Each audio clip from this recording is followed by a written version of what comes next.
Whoa! What? Hey, Ric-Hard, looks like you almost fell there. Yeah, I tripped over. What? Where's there rope on the ground? No, that doesn't make sense. Welcome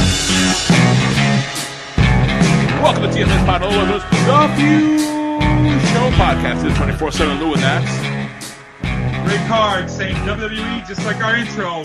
The ending to Extreme Rules didn't make sense. and that's The one-man band. And the only thing extreme about that was how extremely cringe that was. yes, folks. Welcome to TFSPOD It, the Few Show Podcast. Number one show on YouTube, number one show in the world, number one show in your heart, number one show in your girlfriend's heart, and in your pets. Yes, folks. In this episode, we will be talking about WWE Extreme Rules, which I gotta complain about that. I don't know who I talked to about that. I didn't see enough Extreme Rule matches. But first off, one man band. Let's hear that favorite line we all love. Ric-Hard, you're the scoreboard! All right, folks. Scoreboard shows, because with Extreme Rules in the books, Lou, with that tie, with another someone, we'll get to it, you now have a 12-point lead in first place. There you go. 12 points on the board. You finally made it to a dozen eggs. Yes. Oh, wait, we're done with the Grand Slam references. But One Man Band also got a point for Extreme Rules because you guys tied. So he is at 9 points. The next closest person to getting a double-digit score on the board. Yeah. And officially broke my score from last year. Yes, you did. Yes, you did. Nice catch. Look at that. And I myself have not broken my score from last year, unfortunately. I'm at 6 points. Half my points. Half a dozen eggs. Yeah, half a dozen eggs. I know. I'll use them to egg your house later.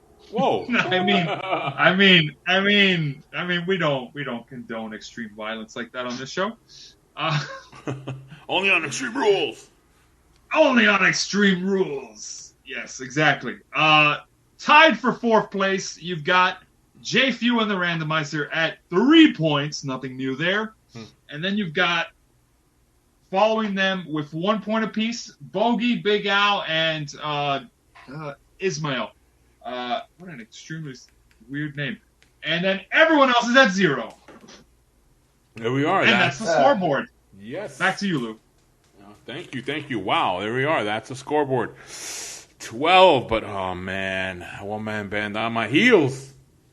One of the next pay-per-views. Anyway, before we get to anything else, let me give a big shout out to TCA, the Crew Afterhours. Check it out. We have a link at the bottom of the description on this video. We made that show the best show ever by just appearing on there for 3 or 4 or 5 segments. Check it out. With an extremely surprising guest appearance by who? I won't say because we don't ruin our surprises on this show. MSG, check it out. And not the bad one, not the bad kind. So yeah, check them out. Like, share, subscribe, and remind them who we are. TFSPOD. Yeah. Give our adopted orphan neighbor show that lives in the basement some love. You know, he only comes out after hours. Yeah, and goes to sleep late. Wah. All right, so folks, okay, let's kick it off with WWE Extreme Rules. What was the first match we had, Ric-Hard? The first match of Extreme Rules was, look at that. What a nice match. Liv Morgan versus Carmella on the pre-show in a singles match, with being the 3 women's matches on a card of 6 matches. So, well, actually, 7 matches. It was 7. Yeah, there's one that we didn't have it. They added one in, but it wasn't as sexy as this match was. But Liv Morgan got the win. Way to go, Liv. Yes. Future Royal Rumble winner there. I'm calling it. Ooh, that's big. Yeah, I mean, listen. she definitely was wearing what looked like kind of like DX inspired gear, and it was like black and green.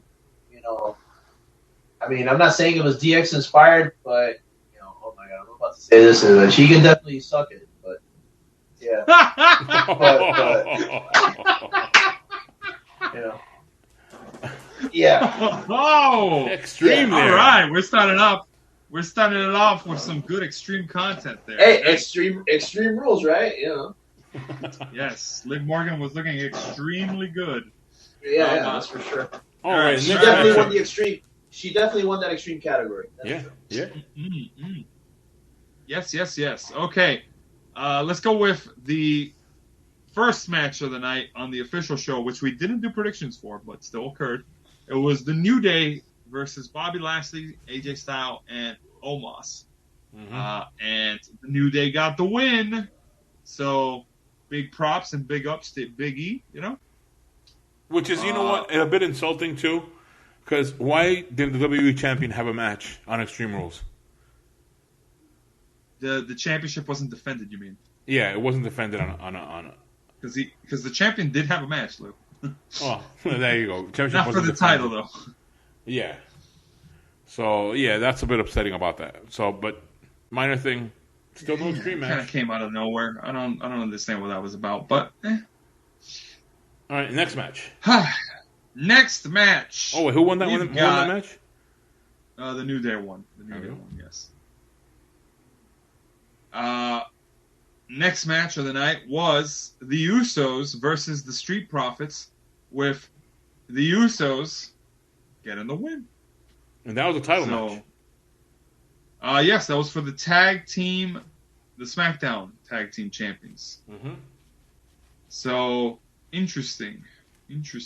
Because, if I'm not mistaken, with the draft, they've been swapped on shows, haven't they? Yeah, they've been swapped on shows now. Now, Street Profits is on Raw. Okay. But they're not champions this time. Good. No, it wasn't that swap thing they did one time when they switched Yeah. brands. Here, just give me your belt. Yeah. Okay, I'll take your belt. Okay, good. Bye.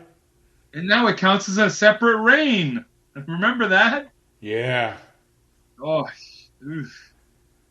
All right. All right, so Bloodline. Yeah, Usos got the win. So setting up the Bloodline retaining everything story going on. And now for my least favorite match of the night, it was Charlotte Flair versus Alexa Bliss, and Charlotte got the win via pinfall. Everyone picked Flair for this one, right? No, Lou, you know exactly that everyone did not pick Flair. Who? I picked Alexa Bliss. Who?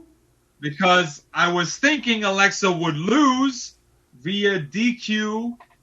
Would win via DQ, or Charlotte Flair running away via countout. But no, we got to protect Charlotte Flair. Even though what happened? What happened at the end of the night? Charlotte Flair beat up Alexa Bliss and destroyed the doll. And I think Alexa Bliss had like a stomachache. She had, backstage, I think she probably did. No, she had alcohol. I saw it in her mouth. She had alcohol in her mouth. Yeah. I get it now. It must have hurt. Yeah, it must have hurt really bad, man, because she was screaming for quite a while, and for her. Obviously, guys, come on. I get it. We could see it, but she did really try her hardest on the segment. I don't think we should bash her on that. No. I think it's unfortunate. I think it's unfortunate that they're taking her off screen. It looks like. Yeah. I think she's getting an operation. I think she's going under surgery. Yeah. But, you could have gone with a DQ finish, WWE. Charlotte hits her with a chair, wedges the chair along her ankle, injures her. She felt bad that she lost for you, so that's why it took that long, that segment, to get her out of the ring. Yeah. Yeah. I still remember it. I sent her that message on that dating site, and she ghosted me. All right, next match. That's a true story, by the way, folks. Oh yeah. Next match was Damian Priest versus Jeff Hardy and Sheamus in a triple threat match, and the king of triple threats, one-man band, called it. So did the rest of us, I believe. Yeah, it's okay though because Yeah, my so streak continues. you set him up for that one, man. We all picked Damian Priest. All right. Well, I mean, in all fairness, I mean, we did kind of say that it was either going to come down to Damian Priest or Sheamus. We didn't think that Jeff Hardy was going to get anything from this because, especially since Jeff Hardy was inserted earlier in the week and he had a match with Damian Priest, to be in this match and that it looked like he almost I don't know if it was for the title or not. No, it was a singles contest, I think. Yeah, and Sheamus got involved and attacked both of them or something. Yeah, that's what it was. There we go. So, with that already, like, you already knew Jeff was going to be in it. Jeff doesn't need a title at this point. I mean, yeah, I know they're probably going to give him one. They're probably going to give him another. Well, he just got drafted, so. Probably the U.S. title, I think, because what's Apollo Crews doing with it? I don't know about his record. I don't know his. Oh wait, no, it's Shinsuke Nakamura. My mistake. Yeah, so I was gonna say, like, what are you talking about, Apollo Crews? He hasn't. I'm sorry. I didn't see the U.S. title get defended. It hasn't been defended on a pay-per-view from the longest time that I can remember. Yeah, that's true. That's very true. And Apollo Crews might as well have the title. Yeah, you got a point. And speaking of Apollo Crews, how about that? U.S. champion and Intercontinental champion in less than 2 years. How about that? Oh, who would have thought? Anyways, yeah, so like I said, it came down to either Damian Priest or Sheamus. If I remember correctly, I think the beginning of the match, Sheamus basically bro-kicked Jeff Hardy in the face and took him out for a good while. It was something like that. Yeah, something. If my memory serves me correct. Yeah, I wasn't able to watch that one. I had stepped out on that one. Yeah, no, that's fine. But yeah, I mean, I only remember the finish. I only remember the finish, which was it was a roll up, right? It was a roll up of some kind on Sheamus. Right. It was what it was that Jeff Hardy did I think it was a twist of fate and then a swanton on Sheamus, if I remember right. And then when that happened, Damian Priest did the what was the move? It was his finisher called. Sheamus hits the bro kick on Hardy, and that's what it was. Priest got the roll up. Priest got the roll up. That's what it is. Hey, I'm enjoying this push for Damian Priest. I'm enjoying this push. I am too. I really like what they're doing with him now. Like, I think this is just their reward to him for towing the company. Wait a second, guys. I just pulled a Corey Graves here. Damian Priest is the U.S. champion. Yeah, we know. No, Shinsuke Nakamura's IC champion. Oh, I got completely confused.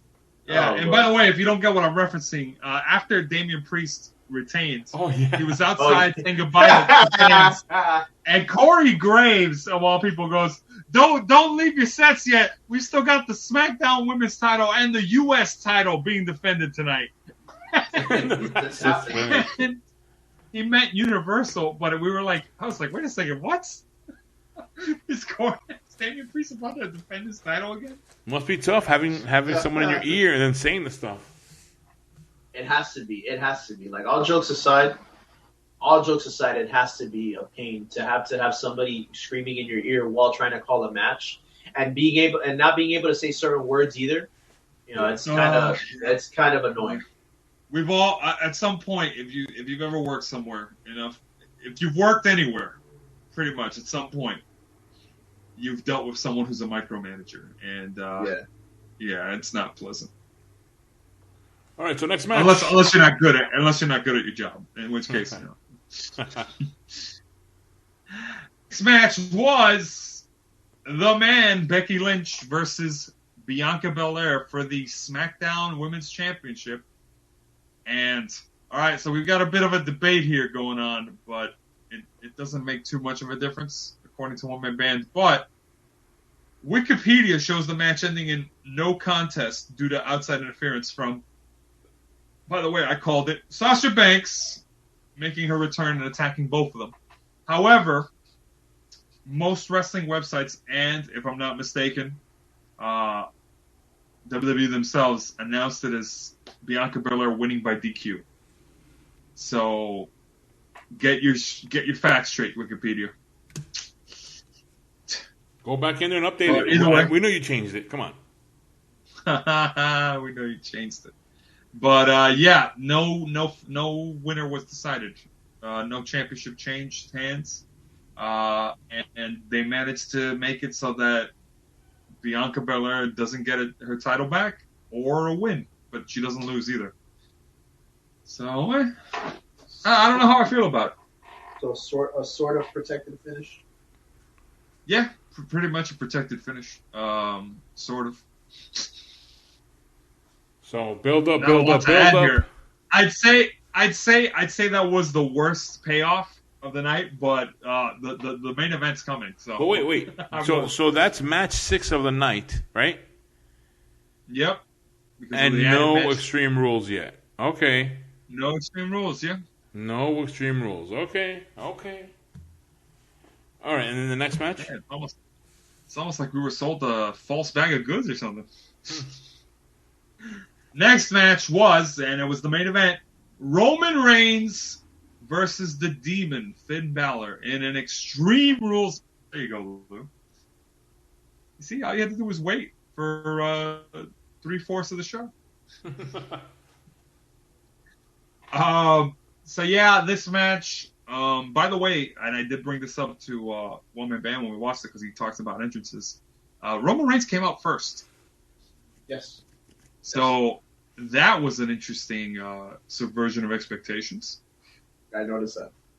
And then during the match, as I kind of alluded to, and we all kind of figured it would happen, near the finish of the match, Usos came out, started beating up Balor, the Demon on the outside. Demon started fighting back. He takes out both Usos.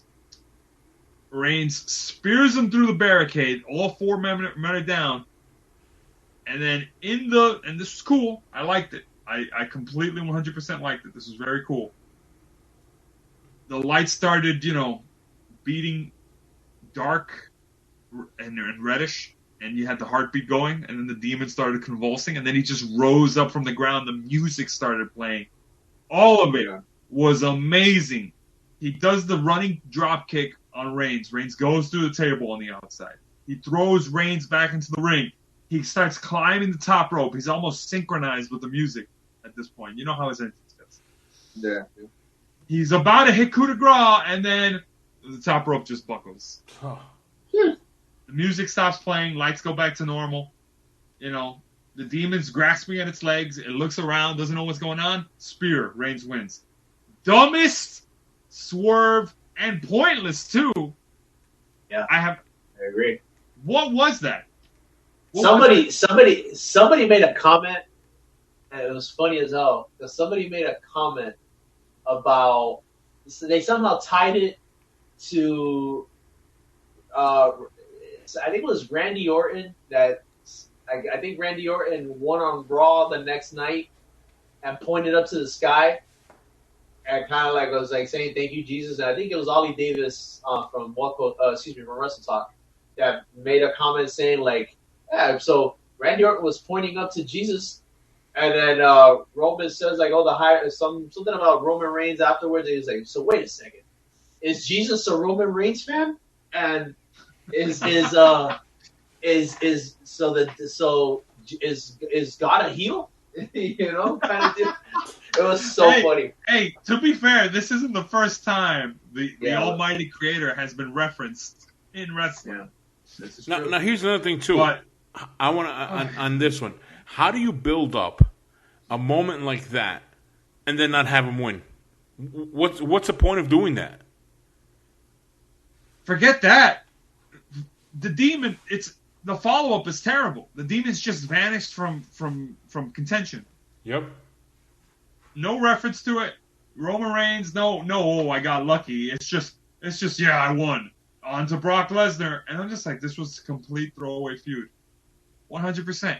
We're gonna get Roman Reigns versus Brock Lesnar part, I want to say 5, Yeah, I believe so. For the title, when we could have easily had the Demon win. Yep. Yep. That top rope ending. And I said this when I watched it. It was like watching Dean Ambrose versus Bray Wyatt in, if I'm not mistaken, an Extreme Rules match, and the stupid TV monitor blows up in his face, costing him the match. And I was like, what? Yes. What? Oh. Again, pissing off the fans. They could have gone for a genuine surprise, and they didn't. For what? For what? What did you achieve? The first ever singles loss of the Demon. And via top rope malfunction. You know what I would have liked? You might as well have just done this. The camera should have just zoomed in on Paul Heyman, and for some reason he has a 1920s villain mustache, and he just twirls it like, like that would have been funny. I would have been like, wow, that's stupid, but that would have laughed. Like, he'd just be like, yeah, see, He's like, all according to plan. Yeah, see, but this is a classic. No explanation has been given to this day. This is like, as 24/7 Lou has said, this is Vince McMahon trolling the fans because he hates the fans. Hates us. Don't worry, I have another girl. I have another girl that I watch. It's all right. Fans Wednesday nights. Fans to AEW confirmed. Fans to AEW confirmed. That's the police coming to arrest us for watching alternative wrestling. Yeah, you can hear that. Vince has paid off the cops. Run, Lou! No! But yeah, so what was the winner of the night for that one?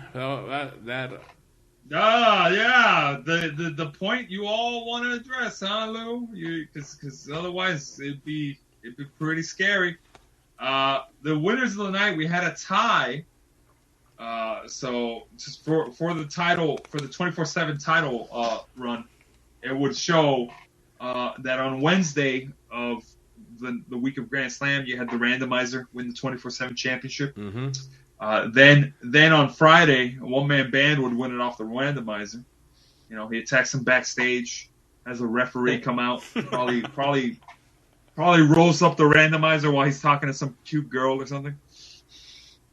And then he runs off for the title. And then, for some reason, you two are now co-champions because the winners of Extreme Rules were 24/7 Lou and the one-man band. But more importantly, who lost? Me. Oh, that's cold. And JF.